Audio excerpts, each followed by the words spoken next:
Welcome to the Secrets of the Bible channel. After having been victim to the deception of Laban, which saw him not only tricked into marrying the sister of the woman he loved, but also saw him roped into 14 years' worth of servitude, Jacob had certainly tasted his own medicine, and for the first time in his life, was on the receiving end of a treacherous scheme. Indeed, he was able to marry Rachel, the woman he truly loved. But now there was also Leah, a woman he had already expressed a lack of interest in. Along with this, the remaining years that he was in debt to Laban were still ahead of him. And whilst the Bible tells us that these flew by because of Jacob's love for Rachel, it was still several years of his life that he was never going to get back. Having two wives might have sounded like all fun and games, but when you consider how the Bible describes Leah in comparison to Rachel, telling us she has weak eyes, whereas Rachel had a lovely, it might be said that Jacob's attention to Leah was seen as a chore. After all, this was not the woman he loved, and this was not the deal he had originally agreed to. Additionally, it wasn't as if the union between these three characters was amicable, and we understand from the Bible that tensions between Leah and Rachel only increased, and the circumstances of their new relationship became a breeding ground for envy, jealousy, and bitterness. But God is seen to take sympathy upon Leah, and we are told that when the Lord saw that she was not loved, he enabled her to conceive, but that Rachel remained childless. It goes to show us that Leah was unfairly judged by her appearance, and despite going on with Laban's deception, probably on the account that she was forced to, she was mostly innocent. God recognized this, and so as a means to make up for such poor treatment, he enabled her to have children, something that was a great honor at the time, and certainly an honor for Leah, who would be carrying the child descended from the great Isaac and Abraham, to whom the covenant was granted. It might also be said that as the Bible tells us that Rachel remained childless, God was teaching Rachel a lesson, for there may have been a certain haughtiness or conceit expressed by Rachel towards her sister, given that she was the more physically beautiful one and the one that Jacob had chosen. The Bible continues to tell us, Leah became pregnant and gave birth to a son. She named him Reuben, for she said, "It is because the Lord has seen my misery. Surely my husband will love me now." Here we are introduced to Jacob's first son, Reuben, though the focus of the passage is mainly fixed on Leah, who confirms that she was miserable and that God must have felt her pain, hence why he rewarded her with a child. But almost touchingly, Leah still pines for Jacob, who we gather holds unrequited love for. He does not return her affections, and probably did not look at her in the same way he looked at Rachel. Yet she lives in hope that having delivered him a child, a son no less, he would start to love her. It's interesting to note, though, that despite desiring Rachel more, Jacob still does sleep with Leah, suggesting that Jacob wasn't that turned off by her, or perhaps more logically that he was fulfilling his obligation as a husband, and didn't want Leah to tell her father about it, that she was being neglected. If she did, then Jacob may have believed that Laban would punish him, given that in that instance he would have had motive. With this, Jacob laying with Leah could be seen as more of a legal obligation, a courtesy, and ultimately a chore. But God certainly does recognize Leah's continued pain, and we understand that despite producing Reuben for Jacob, he still does not love her any more than before. So God allowed Leah to carry another child, and the Bible tells us she conceived again. And when she gave birth to a son, she said, "Because the Lord heard that I am not loved, he gave me this one too." So she named him Simeon. Leah continues to recognize that Jacob does not love her, and there is a feeling of acceptance in her words. She's not satisfied with the reality that her husband loves her sister more, but she seems to almost come to terms with it, or at least admit it openly that it doesn't hurt her as much. There is no doubt that she still has feelings for Jacob, and as we see later on, she definitely still wants him to love her. But with the birth of her second child, Simeon becomes a great comfort to her, and perhaps even a justification of her pain. In other words, she must have been suffering. Otherwise, why would God have blessed her with a second child when her sister remained childless? The Bible continues that, again she conceived, and when she gave birth to a son, she said, "Now at last my husband will become attached to me, because I have borne him 3 sons." So he was named Levi. Levi is the third child born to Jacob. And we can see here that as this is the third son, Leah still had some hope that Jacob will become attached to her. It's hard to fault her thinking, and we come to sympathize more with Leah in the same way God does, for in birthing 3 children, She has already gone above and beyond the efforts made by Rachel. One might argue that she gives Jacob the gift of life 3 times, and is the only one responsible for making him a father in the first place. So surely on this 3rd occasion, Jacob had to give her something, right? Wrong. In fact, Leah ends up conceiving a 4th time, where the Bible tells us she conceived again. And when she gave birth to a son, she said, "This time I will praise the Lord." So she named him Judah. Then she stopped having children. At this point, the birth of Judah is a turning point for Leah, for we see that no longer does she express hope that Jacob will acknowledge her. Instead, she appears tired of his rejection, and instead offers her praise and gratitude up to God. One might say that after the neglect experienced by Jacob, it drove her closer to the Lord. And with this, believers might derive an analogy here that one may find God through times of suffering, or that God allows his subjects to suffer so that it will eventually lead them to him. Without these circumstances, it's unlikely that Leah would have ever found God in the way that she did. Now here we get to see things from Rachel's point of view, and we see her respond to the birth of her sister's children, not with love or welcome, but instead jealousy and resentment. It sees her begin to take her frustrations out on Jacob and almost accuse him as being the reason why she has not become pregnant. The Bible tells us when Rachel saw that she was not bearing Jacob any children, she became jealous of her sister. So she said to Jacob, "Give me children or I'll die." We get a pretty good sense of Rachel's despair, given that she considers death when facing the possibility of not having a child. It's probably the first time in her life that Rachel experienced such jealousy towards her sister, and this perhaps warrants her extreme reaction, for she is unable to process these new and conflicting feelings. It was Leah who had always watched from the sidelines, and in this she had become almost used to it and suffered in silence.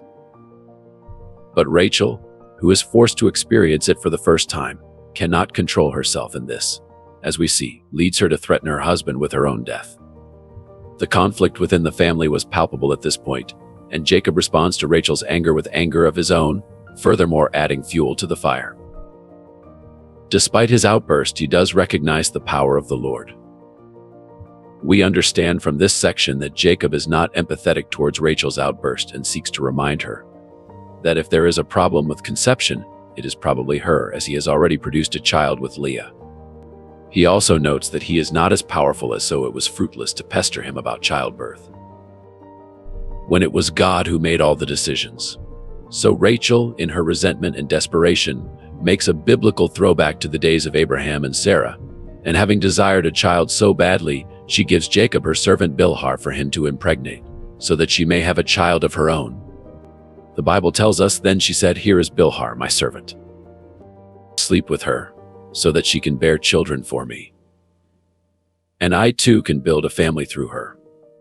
Naturally, many would draw parallels to when Sarah had gotten frustrated with not being able to conceive a child, but instead of resigning to God's plan and putting her faith in the Lord that she would get what was promised to her, she took it upon herself to force his hand by giving Abraham her handmaiden Hagar, of whom he conceived the illegitimate Ishmael with. With this surrogate mother arrangement, we see that Rachel has completely surrendered to the fact that she cannot have children. She does not pray to God, nor is she seen to ponder on the thought that maybe she was being punished for her own vanity and her haughtiness towards her sister. Instead, she finds a more pragmatic solution to her problem by introducing Bilhah, and like Sarah, she seeks to build her family through another woman and, in a sense, establish a loophole in God's plan. Of course, you might simply say that Rachel was unrighteous and never bothered to consult the Lord because she underestimated him. And thus it's much less of a loophole in his plan and much more of her stooping to any lows to get what she wants, even if this means sullying her marriage. So Jacob does sleep with Bilhah, as Rachel instructed, and she became pregnant and bore him a son. Then Rachel said, "God has vindicated me. He has listened to my plea and given me a son." Because of this, she named him Dan. In this statement, we understand that despite the surrogacy, Rachel views this as her child and deems that God has vindicated her by allowing this method of pregnancy to happen. It's interesting that she is not seen to mention God at all until this point, and some might say that she only rejoices his name now because she had gotten what she wanted. She believed he had listened to her plea, and though this might be true, it's uncertain whether he approved of this, but allowed it to take place anyway, as he had done with the pregnancy between Abraham and Hagar. With this outcome, it might be said that the motives behind both sisters' wants for a child are questionable, though Leah's might be deemed as more wholesome. You see, where Leah had wanted a child to earn her husband's love, Rachel had only wanted a child to compete with Leah and to consolidate her image as the superior sister, both in looks and popularity, and as a wife. To reinforce this belief that she has, the Bible tells us that Rachel's servant Bilhah conceived again and bore Jacob a second son. Then Rachel said, "I have had a great struggle with my sister and I have won," so she named him Naphtali. One child was not enough for Rachel. Evidently, she realized that Leah would always have the advantage given that she had produced more children. So by instructing Jacob to sleep again with her servant, it could be said that she saw this as less about starting a family and more about repairing her bruised ego. Furthermore, she gives way to arrogance and celebrates that after such a great struggle with Leah, she has won, which is probably incorrect on all accounts. The struggle was not great at all, in that Rachel doesn't actually do anything except request that Jacob sleeps with her servant. She does not go through the pangs of childbirth, nor does she suffer from the associated discomfort of carrying a child in the first place. The only struggle she appears to have is with her own jealousy towards her sister, and her inability to humble herself. Furthermore, to say that she has won was certainly premature, given that she was still short of 3 children in order to get ahead of Leah. At this part of the story, Rachel has not come across as a wholesome character, and for the most part, many will side with Leah, given that she was the underdog. Leah's traits have proven to be far more honorable than Rachel's, who appears only to have children, as a means to one-up her sibling. But in the next section, we see Leah's fall from grace, as she begins to play the very same game against Rachel. Now we know that Leah had stopped having children after her 4th child, and perhaps on some level she knew she would not be able to have another child, or perhaps no longer wished to, having delivered 4 already.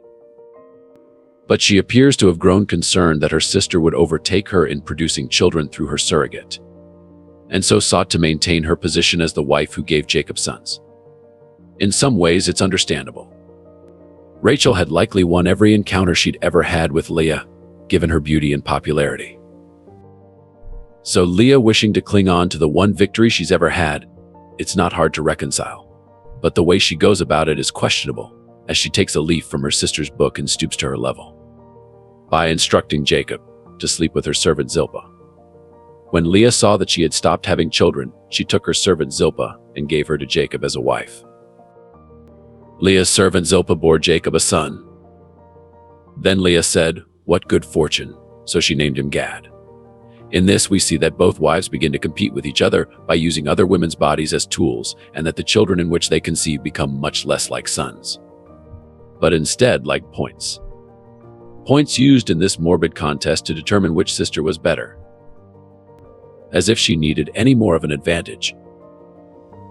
Leah's servant bore Jacob yet another son, to which we are told, Leah's servant Zilpah bore Jacob a second son.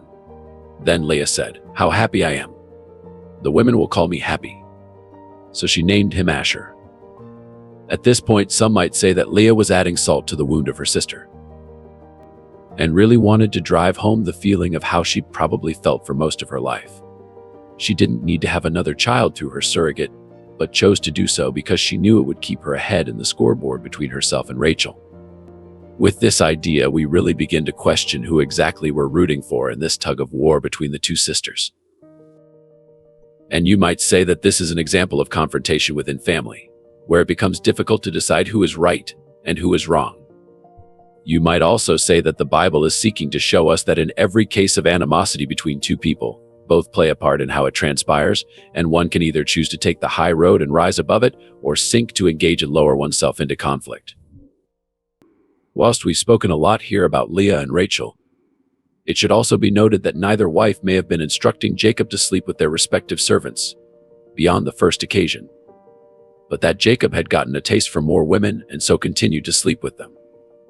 Another idea frames Jacob as the victim, and that his punishment for his previous transgressions and deception was not quite over, in that now, after being tricked into marrying both sisters and roped into several years of servitude for Laban, he was now being milked for his semen and forced into performing sex, all so that Rachel and Leah could get an advantage over the other. Neither woman appears to have more children for some years, and we learn that the firstborn Reuben was old enough to find mandrakes out in the fields. Thinking his mother Leah would like them, he brought them to her as a gift, which was greatly received. Whether it was the mere thought of bringing his mother a gift that touched her, or whether the gift itself had a deeper meaning for Leah is unclear. But some have proposed that mandrakes were once believed to increase fertility, and so, upon receiving the mandrake's bat, Leah was once again rejuvenated in her desire to outshine her sister. It's also possible that she may have seen the mandrakes as a sign from God that she was meant to have more children, but it's also probable that she may have applied this meaning herself so as to justify making Rachel feel even worse. Note, Rachel has still not conceived her own child, so if Leah was to conceive again through natural means, it's possible that it would surely be a kick in the teeth. We are told that Rachel saw the mandrake in Leah's tent and asked her if she could have some, which appears to have been an innocent enough request. But to her shock, Leah responds by telling her, "Wasn't it enough that you took away my husband? Will you take my son's mandrakes too?" There's a few things to say about Leah's defensive response here. Having known that mandrakes may have improved a woman's fertility, she is quick to dissuade Rachel from it, and responds with such a snappy response that it makes her look petty. You might say that Rachel's request for the mandrakes revealed Leah's insecurity, because if Rachel got her hands on the mandrake and was suddenly able to conceive a child of her own, then Leah would have surely lost Jacob forever. For Rachel would use her beauty to seduce Jacob and produce all the sons that she wanted. She continues to challenge Rachel by succumbing to the delusion that Rachel had stolen Jacob from her, which is pretty bold of her given that Jacob had never chosen her. She questions Rachel's morality in this instance. But it is actually a lot more revealing about her own feelings of inadequacy when compared to her sister. Rachel is now seen to handle the situation with a little more modesty than previously demonstrated. She brokers a deal with Leah, telling her Jacob can sleep with you tonight in return for your son's mandrakes. The deal is accepted by Leah, who proceeds to hand over the mandrakes so that she can sleep with Jacob. Whilst it is not clear, it seems that Leah requires permission from Rachel in order to sleep with Jacob here, or that perhaps the sisters would take it in turns to sleep with Jacob. By relinquishing the mandrakes, Leah gets to spend the night with her husband once again, but of course she's not alone. At the sacrifice of the mandrakes. It's interesting that upon approaching Jacob to tell him of the arrangement, she does not talk to her husband like he is even a person. She treats him very much like a servant, telling him, "You must sleep with me. I have hired you with my son's mandrakes." Once more, we get the idea that Jacob is something of a victim here. He is not even allowed to decide whether he agrees to basically being pimped out by his wives, and does not appear to challenge the decision that both sisters have made.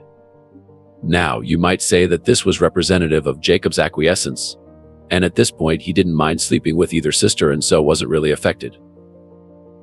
But other ideas suggest that Jacob was taken advantage of and that he had no say in the matter. Notice Leah even tells him that she has hired him, making him seem much less like a husband and a family member, but more like a servant, perhaps just as Laban had. But clearly, God didn't see it this way, as he continues to reward Leah with yet another child, Jacob's fifth son, Isaac. The Bible tells us, in fact, God listened to Leah and she became pregnant and bore Jacob a fifth son. Then Leah said, "God has rewarded me for giving my servant to my husband," so she named him Isaac. Now, it may have been a bit supercilious as for Leah to assume that God was on her side and that he had condoned her orchestration of Jacob sleeping with her servant. But given that the Bible tells us that God had listened to Leah, I suppose one might be correct in assuming that Leah speaks truly. This is only further substantiated when, yep, you guessed it, Leah conceives again. The Bible tells us, Leah conceived again and bore Jacob a sixth son. Then Leah said, "God has presented me with a precious gift. This time my husband will treat me with honor, because I have borne him 6 sons." So she named him Zebulun. Here we see Leah come to adopt a new perspective, and some might argue that she does not wish to have Jacob's love in this moment, but more importantly, his respect. She declares that having produced a total of 6 sons by herself, the very least he could do was honor her, and in that capacity acknowledge her determination and struggle, and hold these virtues in the same regard that he held Rachel because of her beauty. Believe it or not, Leah goes and has one more child with Jacob, a daughter named Dinah. Finally, after her own years as suffering as the number 2 sister in terms of raising a family, God finally remembers Rachel and he enables her to conceive without the use of a surrogate. The Bible tells us she became pregnant and gave birth to a son and said, "God has taken away my disgrace." She named him Joseph. Here we see that Rachel is able to recognize her own behavior and understand it to be disgraceful. By owning her previous transgressions and admitting where she had been impious and bitter, it shows us that Rachel did experience some considerable growth. This might be warranted by the fact that God does enable her to conceive, and whilst she had not admitted it beforehand, God may have known that she had really changed, and that having experienced the elements of her sister's life, she no longer took her own blessings for granted, nor held them, nor over her sister's head. As always, guys, if you've enjoyed today's episode, then don't forget to give it a thumbs up and don't forget to subscribe for more content just like this. Until next time.